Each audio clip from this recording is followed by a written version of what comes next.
Ready when you are. Hi, everyone. Thank you so much for joining today. I am excited and honored to be able to present this defense of something that I've been working on for the past 3.5 years with the institution of Capella, but since 2017. And we'll learn a little bit more about that in a few. But the title of my defense and dissertation was The Relationship Between Financial Literacy, Financial Well-Being, and Adaptability to Financial Change Among Black Undergraduate College Students in the United States. I first want to start by giving a deep, deep love and gratitude to my committee and my mentor. Because starting this process, I heard all of the stories, good and bad, and I was just so grateful and thankful that I ended up with a mentor and committee who has been extremely responsive, very detailed in their feedback, and just amazing when it came to pushing me to my, past my capacities and into the next level. I love you guys deeply. I know that, we've been together for a short time, but it didn't matter the short time. You guys have made such an amazing impact. I was crying this morning at how thankful and grateful I was specifically for you guys showing up for me in the way that you guys have. Especially because you guys don't even know the half of some of the things that I was facing behind the scene, but just wanted to give you guys that gratitude for the way that you guys have shown up for me. I want to also give some special acknowledgments to those who have been supporting me. My mom, who's been supporting me with the endless FaceTime writing sessions. My special someone, Danye, who has been the anchor to making sure that I ate and did all the things that I needed to do while I'm typing, and my friend support. The Writing Collective, because I know you guys are going to be watching this replay. My dissertation coaches, I know you guys are going to be watching this as well. Thank you for your endless edits and the abrupt calls that we had over the 2 weeks that we were working together, or that month and a half that we were working together. And lastly, most importantly, I want to thank the little me who is cheering me on today and is so excited that I even have this opportunity to do this. So let's get started. So the defense overview of what we'll be walking through today is, of course, an introduction to the topic, the statement of the problem, why I chose this topic, a little bit about me as well, the theoretical framework that guided this research, a review of the literature, a little bit of the methodology and the study design that was chosen, the research questions that I chose as well, a little bit more about the population, criteria, and sample that I chose, data collection and analysis process, the results, conclusion, limitations and delimitations, recommendations, references, and then opening it up for my mentor and committee to ask any additional questions that they may not have seen answered here, but they saw answered in my dissertation, and then we'll move forward. So first, a little bit about me and who I am, what I do, and why did I choose this topic. I was born in Detroit, Michigan, and I now live in Atlanta, Georgia. Ever since 2017, I have been fascinated with the world of credit education, and it started because I was denied a job because of my credit score, despite having the marketability, the fresh two master's degree and the undergraduate degree, having all of those things handy, even the interview preps and internships. None of those things mattered when I was denied for a job because of my credit score. Ever since that day, I fell in love with credit education and what we could actually do with it and how we could have access to it. And ever since then, I have developed coursework, curriculum. I've written 5 books in regards to mindset and credit. And I love this so much when I was working with college students in 2021. And I said, I noticed that a lot of the themes were the same. And I said, I want to know why these things are happening. I want to know why they're doing what they're doing or what's influencing what they're doing. And I began in search for a PhD program to highlight this where I could explore deeper. And I found Capella University, which was my home for the last 3.5 years, where I decided to focus on a topic that expanded further on understanding about financial literacy and what students would do with it, how and where they were learning, the information from, and how it impacted them making decisions outside of school. Because here's the thing in my community, and we'll learn about it a little bit more.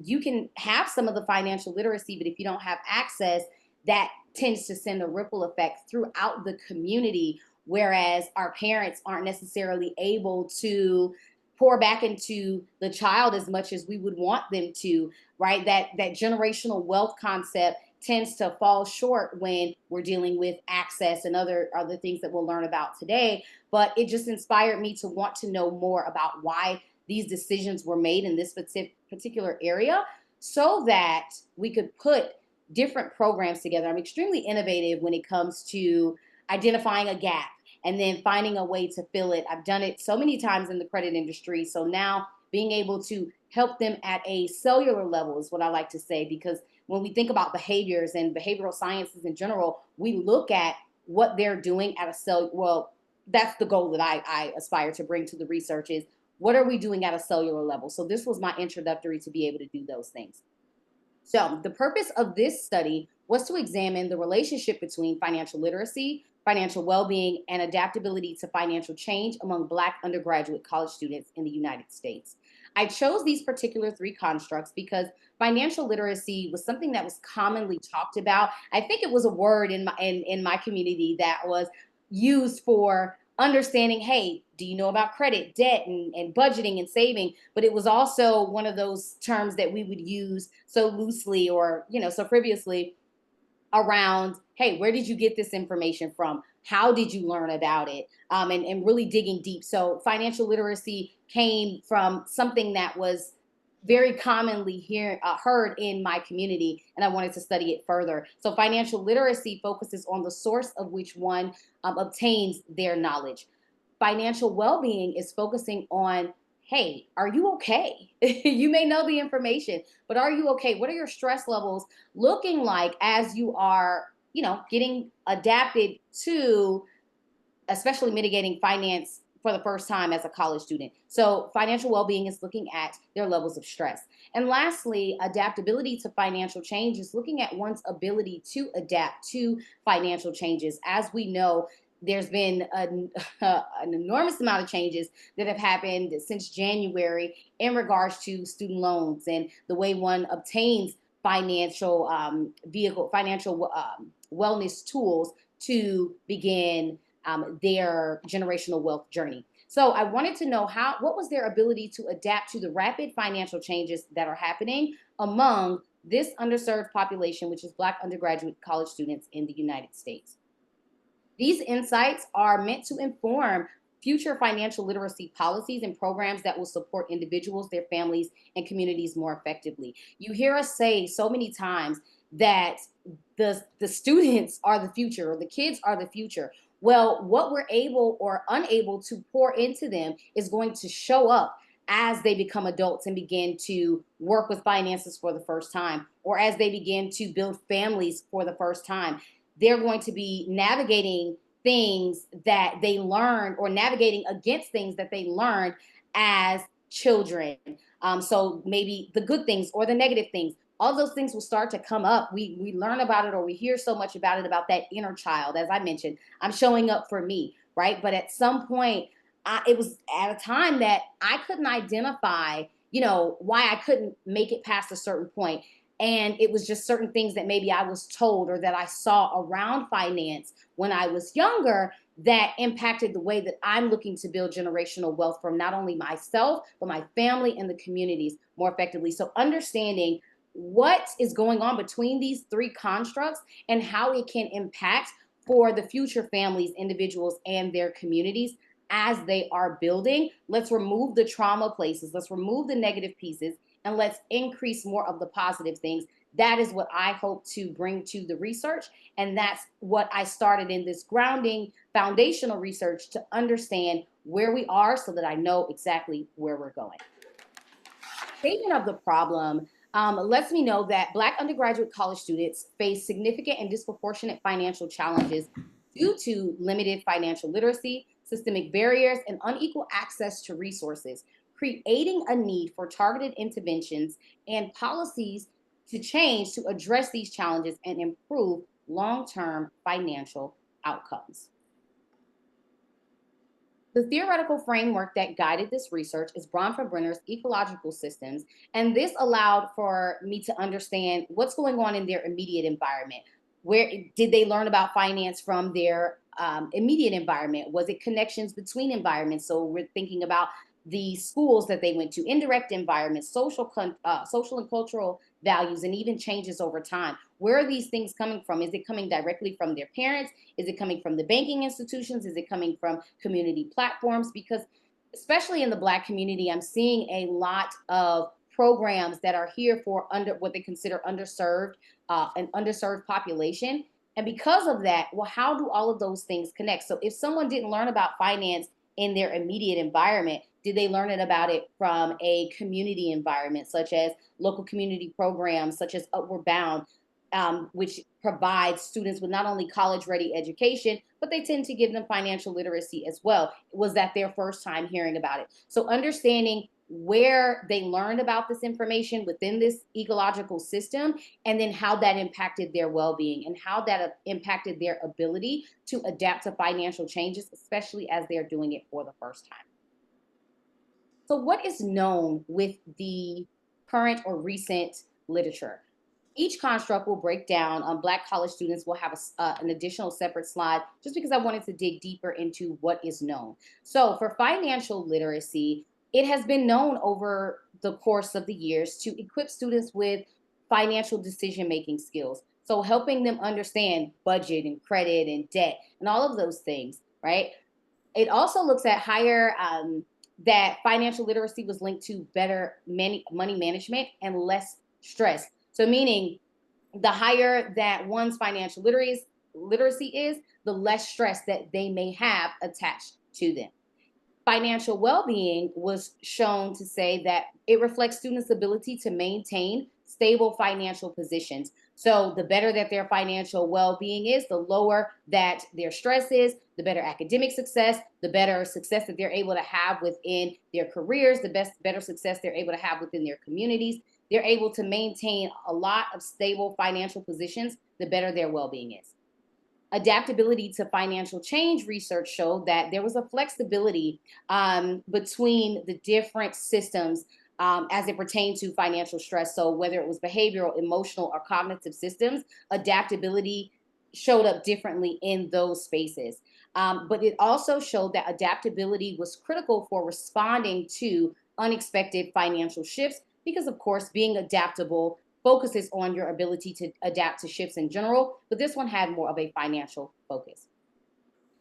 Choosing the Black college student population because they were an underserved, what I noticed is that within the literature, financial literacy, financial well-being, and adaptability to financial change was often studied together, but not necessarily with the Black college student population. It was studied with other populations, and we'll talk about that a little bit further in the gap section. But for just understanding from a foundational standpoint, it was shown in research that Black college students faced financial challenges due to limited financial literacy and systemic barriers, which hinder their ability to manage stress and adapt to financial change.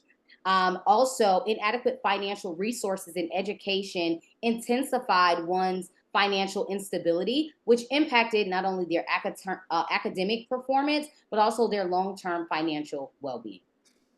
A little bit more on Black college students in the United States. They represented 12.5% of post-secondary enrollment, as a very big percentage as of fall 2021.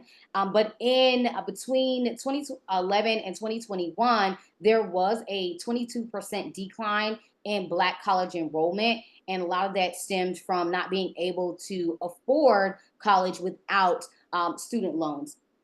So they also faced unique challenges despite progress in access. So, say, for example, when a lot of students get to campus, there's banks that are, and I was a victim of this, they got me for a box of pizza, where they would line up and say, hey, if you sign up for these accounts, we'll give you a box of pizza in exchange, or we'll give you a shirt or something in exchange in order to provide you access. But they were given all of this access, but the financial literacy was not increased within that same notion as well.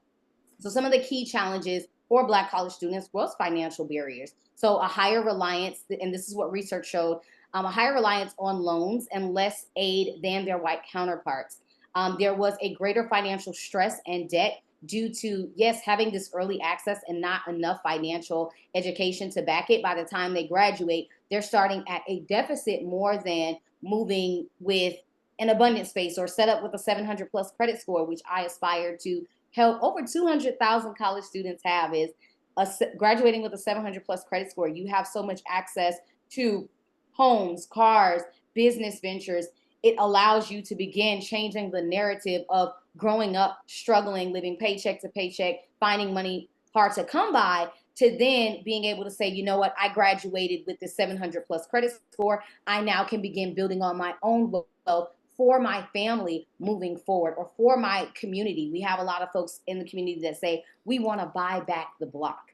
That means, hey, we want to go to the same block, the same streets where we grew up, buy the entire neighborhood, and allow ourselves and our community to use that as our financial generational wealth leverage to increase that value. But instead, we've been having the negative things happen, which ripples effects on families and communities, increasing that intergenerational support, and limiting a lot of the expansion ideas that we have had for ourselves. So some of the gaps that I found in the research is that, again, most of the studies examine the constructs individually or in pairs. Like I would say, financial literacy and financial well-being was studied together extensively, right? Adaptability wasn't extremely focused in the financial area, which leaves extreme room for a possibility of how is one adapting to financial changes, right? So, but most of the constructs were studied extensively individually rather than collectively. There was limited research focused on Black undergraduate college students' financial experiences. So even seeing these constructs individually studied, there was very limited information on maybe how they interacted collectively, but even how they focused on the Black undergraduate student population. It may have been maybe families or single mothers, or maybe the youth, maybe under 18, but the Black undergraduate student population, which is where most of the access begins. So, like I said, when you get to those college campuses, they have the tables lined up. Sign up for this account, sign up for that.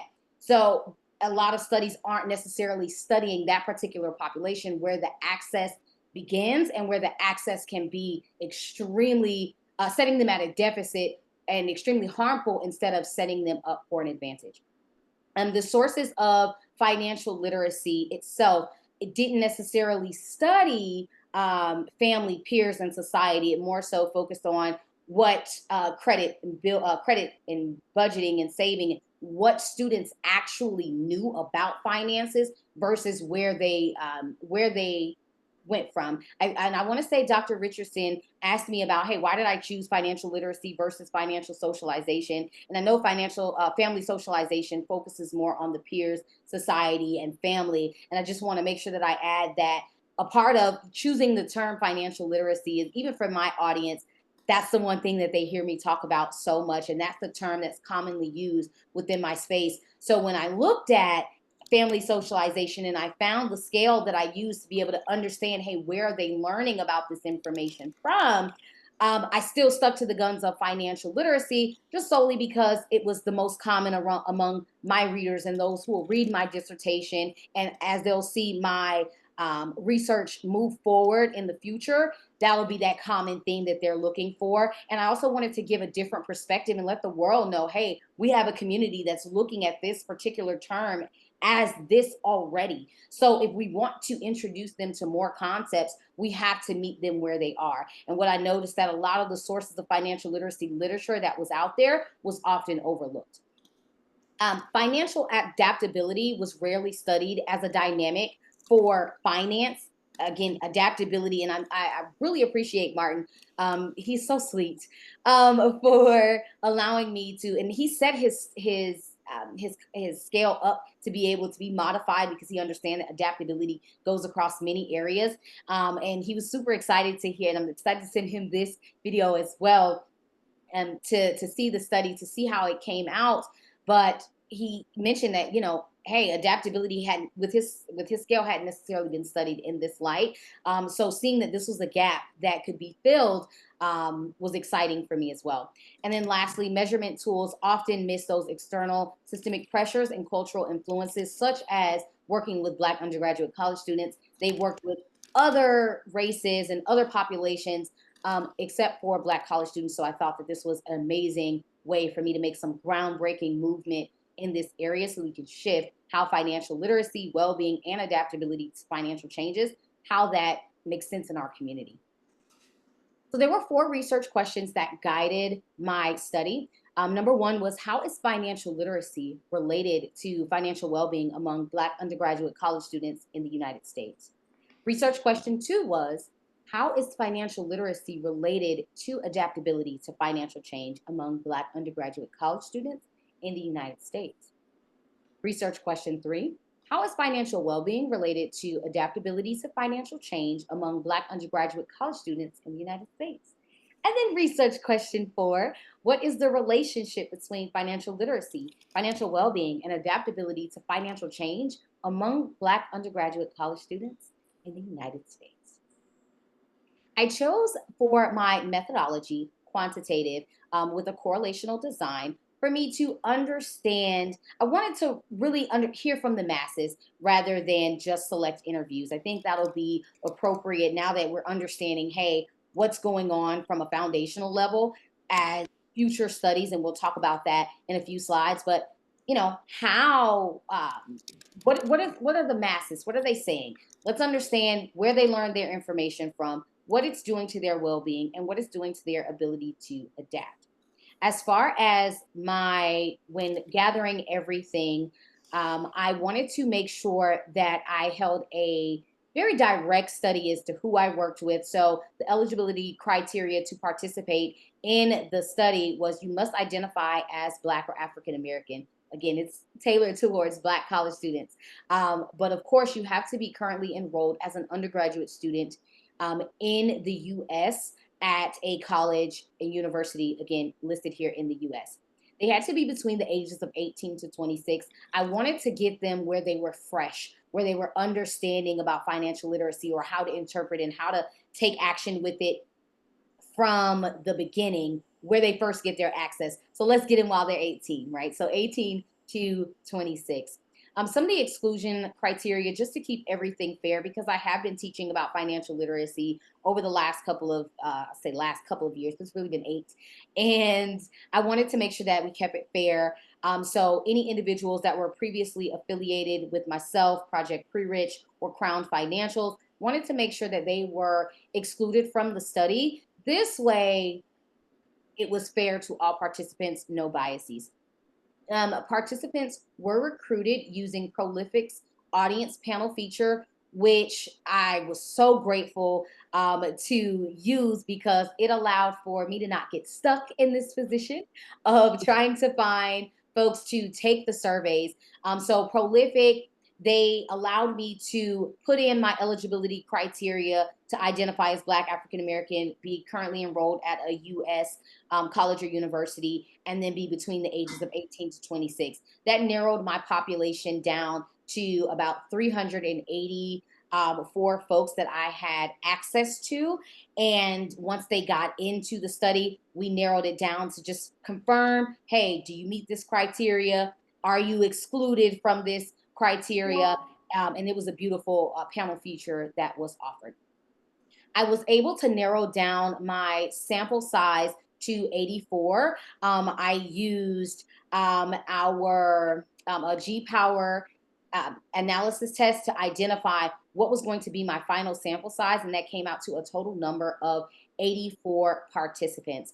So this part was super exciting to me, because I did not know that maybe this amount of people were even, a part of Prolific and using Prolific as a way for additional income. But I'm also not surprised, because we do talk about them being able to find survey sites and find different places for them to be able to develop income as a college student, so that they can start building on themselves. I'm a very proactive person. So I'm like, hey, you guys aren't even graduated yet, but I know what it's like on the other side. So I think you should start thinking about these things ahead of time. And I took that same initiative here within my degree program.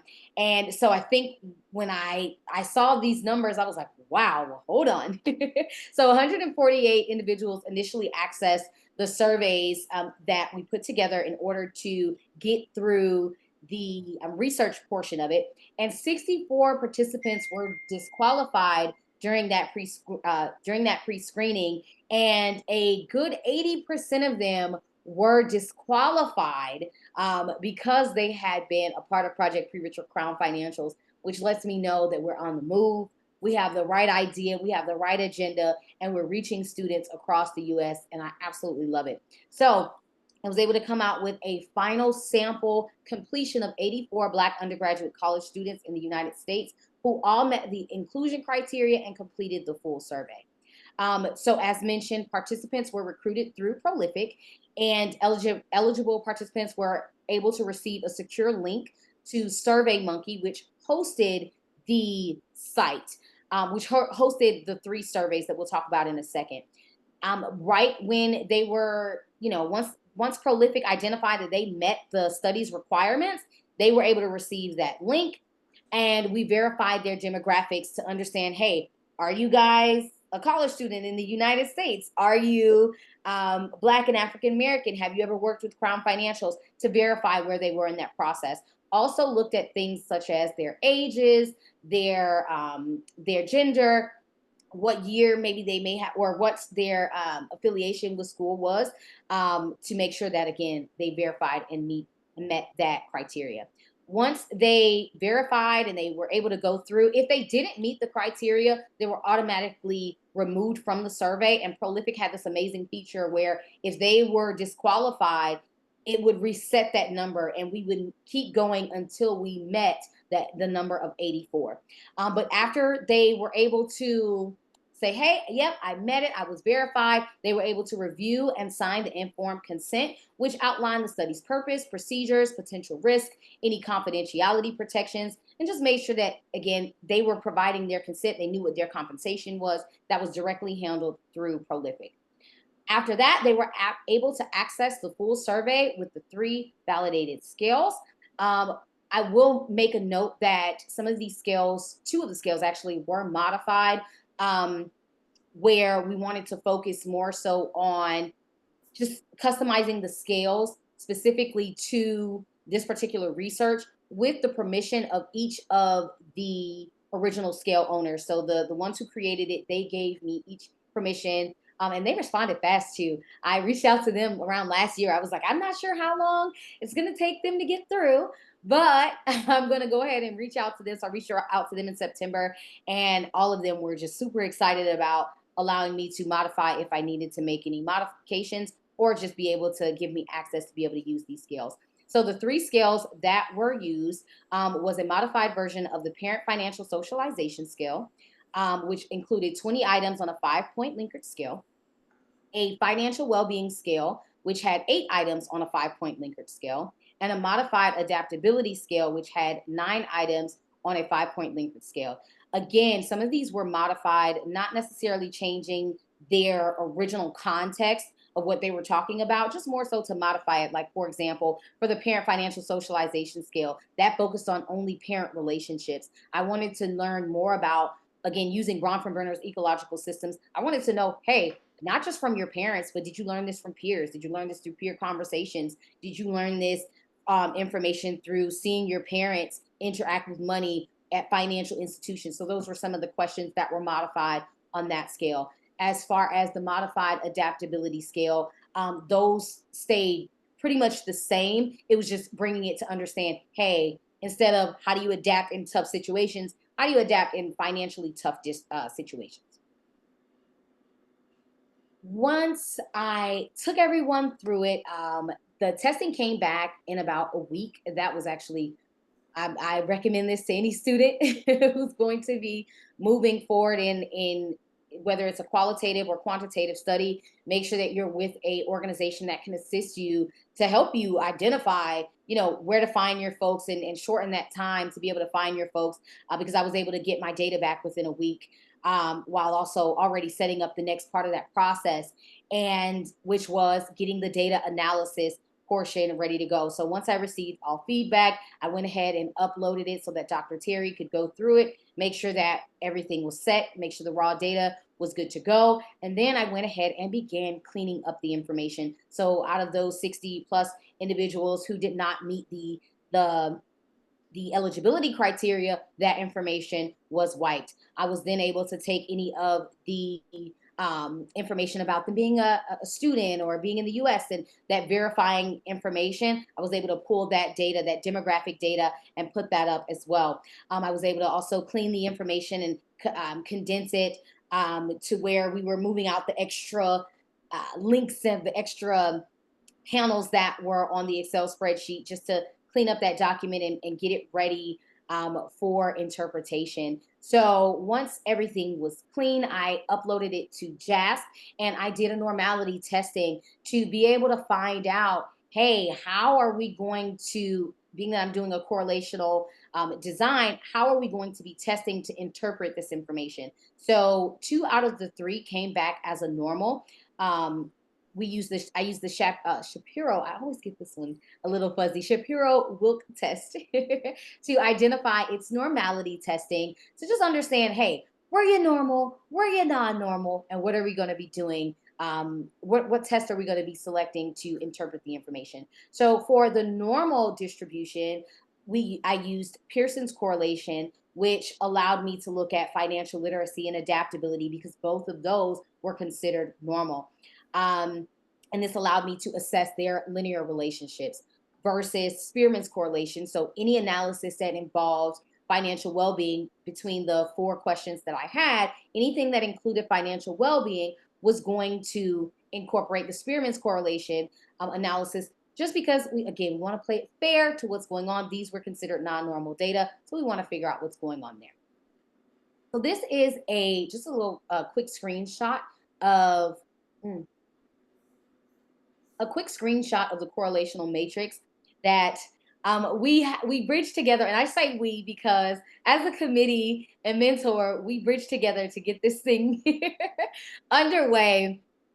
So I wanted to make sure that I included that there, but I am going to go through each individual question and show the results that came through that, but I wanted to include this matrix as well for viewing purposes. So results of research question 1, which looked at financial literacy and financial well-being. So for this, a Spearman's correlation distribution was used because there was a non-normal distribution included with one of the constructs, which is financial well-being. And this interpretation took me by surprise. As a result, the null hypothesis was rejected because there was a significant weak negative correlation, meaning as financial literacy increased, financial well-being slightly decreased. This one took me by surprise, but then I wondered afterwards, why was I surprised? Because prior research showed that, hey, as financial literacy increased, financial well-being increased as well. So for the Black community, why was it that financial literacy increased, but their financial well-being slightly decreased? And then it hit me. It could be access. So this gives me information and insight on what could happen in future research. Results of research question 2, a study financial literacy and adaptability to financial change. And the null hypothesis here was rejected as well because there was a significant moderate positive correlation, meaning as financial literacy increased, so did adaptability to financial change. And that's one thing that I actually wanted to know. I was super excited about that one. For this particular question, a Pearson's correlation was more appropriate because both of the constructs were normally distributed. Research question 3 focused on financial well-being and adaptability. And for this, a Spearman's correlation was more appropriate because there was a non-normal construct that was distributed. This null hypothesis was retained because there was a non-significant weak negative correlation, meaning no evidence of a relationship between financial well-being and adaptability was found. And lastly, for the results of research question 4, a Spearman's correlation was done to look at all of the 3 constructs met together. And for this, the null hypothesis could not be rejected. As a conclusion of this, financial literacy shows stronger links to adaptability than financial well-being with this particular sample. And again, like I said, this took me by surprise because I just knew that financial well-being was going to increase as a result of financial literacy. But it just lets me know that there are certain things that are happening beneath the scenes that cause for more interpretation in the future. So let's look at the conclusion and how this correlates to my program of behavioral sciences at Capella University. So some of those conclusions are findings highlight that higher financial literacy was linked to slightly lower financial well-being, suggesting that knowledge alone does not eliminate financial stress. Two, financial literacy showed a significant positive relationship with adaptability, supporting its role in helping students respond to financial challenges. That one was exciting. I actually was not expecting that one. I thought that maybe they may, especially after hearing about the financial well being, I'm like, well, surely their adaptability would suffer. And in fact, they were able to show promising adaptability no matter what, which shows and speaks to the resilience of the community. Number three, no significant relationship was found between financial well-being and adaptability, indicating additional variables such as socioeconomic background. So understanding even where the access may play a role or the lack of access may play a role. Understanding how maybe some of the traumas that they learned from as a child about money or some things that they may have heard and how that has impacted and influenced their outcomes now. And then number four, Bronfenbrenner's ecological systems theory contextualized the findings, emphasizing how family, education, and systemic factors shape financial experiences. I'm excited to delve more into this as we continue through our discussion. Limitations. Because I did a correlational design, there was no causal relationships that could be determined. So for future research, that might be something that's super important to look at is, hey, let's choose another design type just to maybe decide, hey, is there a way that we can look at, hey, if the cause of this happened as a child, how has that shaped who they are as they're growing up? Second is self-reported data. So the potential for social desirability bias and recall inaccuracies. So maybe they could be inaccurately portraying their childhood based on how they're reflecting their adulthood now. That could be a limitation. Sample size and scope. Being that it focused on Black undergraduate college students, even though a lot of financial literacy, even well-being or adaptability research was structured for a lot of students, or sorry, not even just students, but a lot of other populations and students, because there was a lot of research for students, but not just Black undergraduate students, that could be a limitation. We want to be able to look. I just included it to set the mark, even though a lot of other populations were already studied within these, but even though they were not studied as a collective, it may be different across other populations with these particular constructs studied together. Instrument limitations. Standardized measures may not fully capture cultural or contextual nuances. We could dig deeper within I even had to modify because it was really hard to find some of the instruments that focused on exactly what it is that I was looking to identify. So maybe we could expand on some of the survey instruments to be able to include some of those cultural and contextual nuances, especially with these constructs together.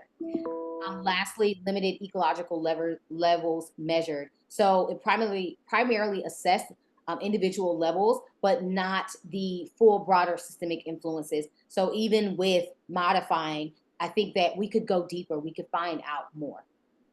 So recommendations for future research is to examine whether students came from financially secure versus low-income households. That could contribute to that access factor of understanding, hey, why is financial literacy increasing, but their financial well-being isn't, right? Usually if you know more, you're able to do more, but maybe that access is keeping them. Being able to study it with different methodologies, so maybe trying it with qualitative or mixed methods to be able to dig deeper through interviews or focus groups to be able to capture those lived experiences behind those behaviors. Longitudinal studies, I think this would go really well with Bronfenbrenner's ecological systems because the last number 5, which is the Crohn's, is to understand what's happening over time. So being able to understand, hey, they may have been identifying this in 18 to 26, but what about when they're 34 to 39? Or what about when they're 54 to 60? So how did those things change over time? Institutional factors is also something that can be used for future research to investigate how campus financial resources and cultural impact, financial outcomes, and not just, again, individually. We want to understand how these things impact the individual so that we understand how they're impacting their decisions that they'll be making. Because a lot of these college students are thinking, hey, let me go get the degree, let me climb the corporate ladders, and then start building a family around 25, 26 is when they're starting to think about children. And, it's going to take money to take care of those kids. Or for those who have more of a philanthropic type of style to themselves, they're saying, well, hey, how can I give back to the communities that looked out for me that I was not able to give back to myself? Let me get rich so I can get my community rich, is some things that I hear my students say all the time. I want to get rich so I can get the community rich. So being able to understand how the campuses or community resources impact those outcomes for the students, their families, and how they could come together to better serve them. And then lastly, expanding the measurement of adaptability. Again, adaptability was studied extensively across different things. How does one adapt to the new work environments? How do they adapt to different living environments? But what about being able to understand how they adapt to financial spaces, and understanding how behavioral, cognitive, and emotional and contextual aspects adapt to that as well? These are my references, and before I close out, just wanted to make a few more comments about what this study means to the behavioral science space. I know one of the things that I heard over the time was it's too financial literacy, and I get it. I get it. So being able to bring out that those thoughts from my head into this PowerPoint and into what we're looking to do. And I'll, explain a little bit further of what my goal is. Again, I mentioned earlier is to help over 200,000 college students graduate with excellent credit scores. And I know that it's not going to just come from the information alone. We have to adapt their behaviors. But before we can adapt their behaviors, we have to understand who they are, where they got this information from, what's up against them, how is the decisions that they're making going to impact the way that they make decisions for building wealth for themselves, their immediate family, their communities, and moving forward. I attended a conference over the last week, and it was called Wealth Weekend. And I studied a lot of the things, and I listened to a lot of just even the feedback that I heard there. And a lot of them were, talking about some of the harmful things that we heard about finances growing up, and to how that makes them make decisions now, and how we had to debunk those through different affirmations and just showing up for ourselves in a way where we leaned on one another, and the knowledge that we gain from one another to correct knowledge that may have been false before, or to correct, like we like to say, fix our crown. When you're now finally learning new information, how you can move some of those icky things that turned you away, to now showing how, hey, I can bring my expertise of credit knowledge, and someone else can bring their expertise from the trust and life insurance place, and we bring it together. But of course, we first have to understand the things that's up against us. And I think that my research gave me the ability to understand how financial literacy and where they gain the knowledge from, and where and how they're adapting with financial changes, and how they're adapting with their financial well-being, understanding all of this information, understanding that gap, to say, hey, okay, now we can create different activities or different curriculum that not only speaks to the fears and the traumas that they've experienced, but to the well-being that they will now adapt to move a lot more confident within their finances, to be able to move confident in their decisions, to be able to be less judged or judgmental, or have better access, or set themselves up to have better access as they, navigate with, as we navigate as a community. I just found it super interesting to look at the research that I birthed here, and then be able to see what it looks like to interpret it and put it in real time. And it was just amazing. So that concludes my research. For those who have joined today just to support, I love you so much. Whether you're watching the live, whether you're watching the replay, thank you so much. I know we're getting ready to go into our deliberation phase, question and answers. So I just wanted to excuse everyone and thank you for coming at this time. I will check in with you guys later. I'll let you know the results. But I just wanted to again say thank you and give you guys my love.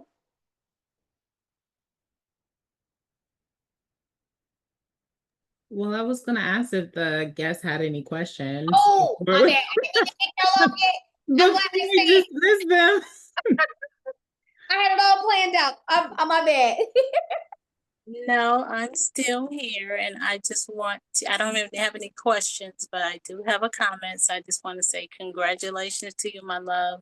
You presented your defense very well. It was very professional, and it was just well put together, and it definitely targeted a community that was very necessary as it pertains to financial literacy and how to navigate their finances going forth. And as a single Black mother myself, as you know, so most of the time we were good financially, but there were times when I experienced financial challenges. So to see you move into an area where you are challenging that space and attempting to improve that space, my heart is overjoyed.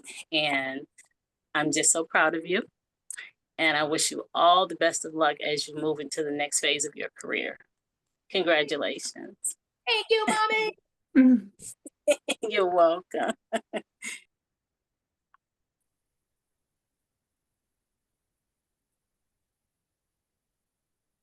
Dr. Frederick, do you have any questions?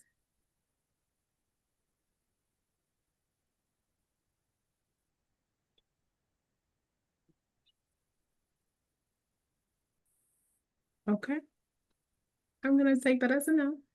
I want to thank you guys for coming to Brittany's defense. You guys are welcome to leave out, and at this point, we'll go ahead and ask Brittany our questions, and then we'll transition into deliberation. So thank you guys for coming. Bye, mommy. Bye, You Dr. are welcome. You are welcome, and thank you guys for supporting her. All right, baby. I'll talk to you later. Okay. All right.